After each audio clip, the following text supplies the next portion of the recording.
এই মনিরুল ইসলাম পিছন থেকে নেতৃত্ব দিয়ে পুলিশের একজন ওসি এবং পুলিশের একজন এসপি কে সে গুলি করে হত্যা করেছে ওই হোলি আর্টিসান বেকারিতে। এই বাংলাদেশ পুলিশ এবং সশস্ত্র বাহিনীর লোকজনদেরকে আমি বলি, রয়ের নির্দেশে এই মনিরুল ইসলাম পিছন থেকে হোলি আর্টিসান বেকারির 2 জন পুলিশ অফিসার না 3 জন পুলিশ অফিসার মারা গেছে, তাদের খুন এই মনিরের হাতে হয়েছে। এই মনিরকে দিয়ে খুন করিয়েছে। মনিরের ভিতরে এবং বেনজিরের ভিতরে একটা কম্পিটিশন ছিল তখন, 2 জনে কম্পিট করতো ভারতকে কে বেশি খুশি করবে। এই খুশি করার জন্য মনির পিছন থেকে রোল প্লে করেছে কাকে কাকে সে গুলি করবে। 2-3 জন পুলিশ অফিসারকে সে ফেলে দিয়েছে গুলি করে। আজকে ওর সামনে বসে যে সব পুলিশ অফিসাররা ওর কথা শুনছেন, আপনারা অবাক হবেন না।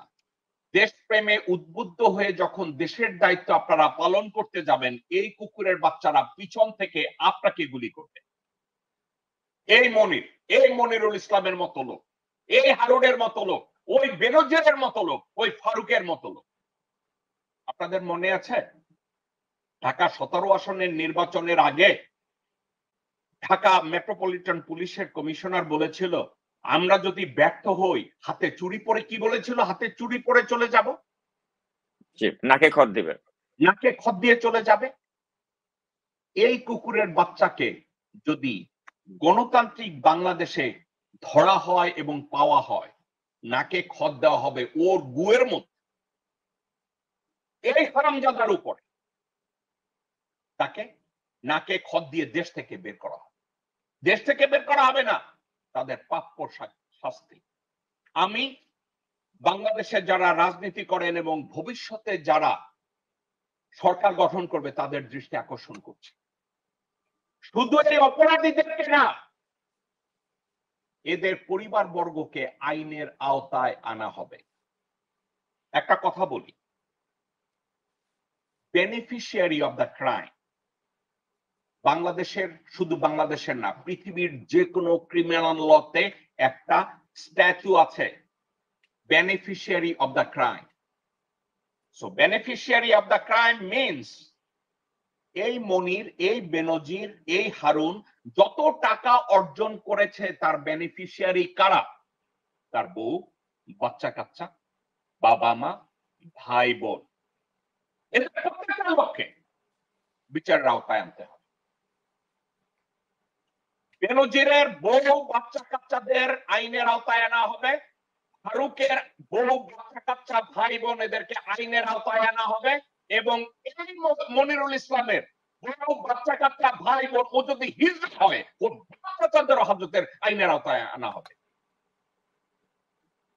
কারণ ক্রিমিনাল লতে একটা কথা বলে, বাংলাদেশের কোন উকিল, ব্যারিস্টার বা জাজেস, আপনারা যদি আমার এই শো, এই কথাবার্তা শুনে থাকেন, খুঁজে বের করুন beneficiary of the crime. Who is the beneficiary of the crimes? শুধু মনিরুল ইসলাম, বেনজির বা অন্য কেউ না। বেনিফিশিয়ারি হলো মনিরুল ইসলামের বউ বাচ্চা কাচ্চা, বেনজিরের বউ বাচ্চা কাচ্চা, গোলাম ফারুকের বউ বাচ্চা কাচ্চা ভাই বোন, সবাই মনিরুল ইসলামের বউ বাচ্চা কাচ্চা ভাই বোন, চাচা চাচি, তারা সবাই। এরা চাইলে এদেরকে থামাতে পারে, কিন্তু থামাবে না। এই জন্য থামাবে না, তাইলে তাদের প্রাচুর্য, তাদের লোকজনের সামনে একটা ক্লাস আরামে এসে বাঁচতে পারবে না। এদেরকে টেনে তুলতে হবে। বাংলাদেশে আমি যে স্ট্যাচুতে বিচারের কথা বললাম, বাংলাদেশি ভাই ও বোনেরা, এটা রাগের কথা না। আমি আশা করি না যে পৃথিবী অপরাধ মুক্ত হবে, আমি এটা আশা করি না, অপরাধ মুক্ত হবে না। আমাদের প্রাণ প্রিয় রাসূল বলেছে, যেই দিন যায়, ভবিষ্যতের দিন ভালো হবে না, খারাপের দিকে যাবে, কারণ আমরা কিয়ামতের দিকে এগোচ্ছি। কিন্তু যারা ঈমানদার তাদের উচিত সাধ্যমতো চেষ্টা করা, যতটুকু ক্লিন রাখা যায়, যতটুকু পরিষ্কার রাখা যায়। আমি একটা জিনিস জানি, বাংলাদেশের প্রতিটা ক্রাইমস কে যদি এইভাবে আর্টিকুলেট করা হয়, who are the beneficiary of this crime, তাইলে বাংলাদেশের যেই অপরাধ কর্ম আছে, দুর্নীতি আছে, অনেক কমে যাবে।